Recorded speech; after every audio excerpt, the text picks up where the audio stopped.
Hello friends, Salan ടെക്കിൻ്റെ പുതിയൊരു വീഡിയോയിലേക്ക് ഏവർക്കും സ്വാഗതം. നമ്മൾ ചെയ്യുന്നത് ഒരു LPG ഡിറ്റക്ടറാണ്, അതും വളരെ ഈസി ആയിട്ട്. ഇതിനായി നമുക്ക് ആദ്യം വേണ്ടത് ഈ ഒരു മൊഡ്യൂളാണ്. LPG ഗ്യാസ് സെൻസർ എന്ന് പറയും. ഈ ഒരു മൊഡ്യൂൾ നമുക്ക് ആവശ്യമുണ്ട്. അതോടൊപ്പം തന്നെ ഇതിൻ്റെ ഔട്ട്പുട്ടും നിങ്ങൾ കണ്ട് മനസ്സിലാക്കുക.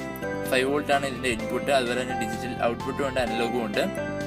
ആദ്യം നമ്മൾ 3 വയർ എടുത്തതിന് ശേഷം ഈ മൊഡ്യൂളിൻ്റെ പോസിറ്റീവിലേക്കും നെഗറ്റീവിലേക്കും അതുപോലെ തന്നെ ഡിജിറ്റൽ ഔട്ട്പുട്ടിലേക്കും നിങ്ങൾ കണക്ട് ചെയ്യണം. ഇതിനുശേഷം നമുക്ക് അടുത്തായി വേണ്ടത് ഒരു 5 വോൾട്ട് പവർ സപ്ലൈ കൊടുക്കാൻ വേണ്ടി അതിൻ്റെ ഒരു ഫീമെയിൽ ഷോക്കറ്റാണ്. ഇതിൻ്റെ റെഡ് കളറുള്ള വയർ പോസിറ്റീവാണ്. ഈ ഒരു പോസിറ്റീവ് വയർ മൊഡ്യൂളിൻ്റെ പോസിറ്റീവായിട്ട് നമ്മൾ കണക്ട് ചെയ്യണം. അതിനുശേഷം ഈ മൊഡ്യൂളിൻ്റെ നെഗറ്റീവും ഈ ഷോക്കറ്റിൻ്റെ നെഗറ്റീവുമായിട്ട്, അതായത് 5 വോൾട്ട് DC ഫീമെയിൽ ഷോക്കറ്റുമായിട്ട് കണക്ട് ചെയ്ത് വെക്കുക. അടുത്തതായി നമുക്ക് വേണ്ടത് ഒരു ബസറാണ്. ഇതിൻ്റെ പോസിറ്റീവും നെഗറ്റീവും കണ്ട് മനസ്സിലാക്കുക.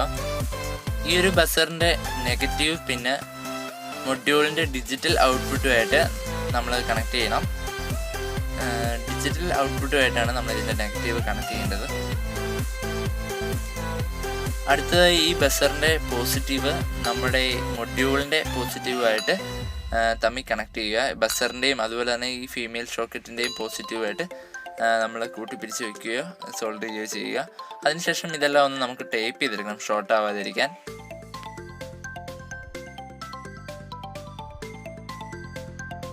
ഫ്രണ്ട്സ്, ഇപ്പോൾ നമ്മുടെ വർക്ക് കംപ്ലീറ്റ് ആയിട്ടുണ്ട്. ഇത് ഞാനിപ്പോൾ ഒരു കാർഡ്ബോർഡ് പീസിലേക്ക് ഫിക്സ് ചെയ്തിട്ടുണ്ട്, ഷോർട്ട് ആവാതിരിക്കാൻ. അതോടൊപ്പം തന്നെ ശ്രദ്ധിക്കേണ്ട ഒരു കാര്യം, ഇതിൻ്റെ പിറകിലായിട്ട് ഒരു പ്രീസെറ്റ് ഉണ്ട്. നമുക്ക് ഇതിൻ്റെ വാല്യൂസ് അഡ്ജസ്റ്റ് ചെയ്ത് വെക്കാം. അടുത്തതായി നമുക്ക് വേണ്ടത് ഒരു 5 വോൾട്ടിൻ്റെ ചാർജറാണ്, ഫോണിനൊക്കെ യൂസ് ചെയ്യുന്നത്. നമ്മൾ ഇതിലേക്ക് കണക്ട് ചെയ്യുകയാണ്. നമുക്കിത് വർക്ക് ചെയ്യുന്നത് നോക്കാം. LPG ഗ്യാസിനായിട്ട് ഞാനൊരു ലൈറ്ററാണ് എടുത്തിരിക്കുന്നത്. ഇപ്പോൾ നിങ്ങൾക്കൊരു ബീപ്പ് സൗണ്ട് കേൾക്കാം.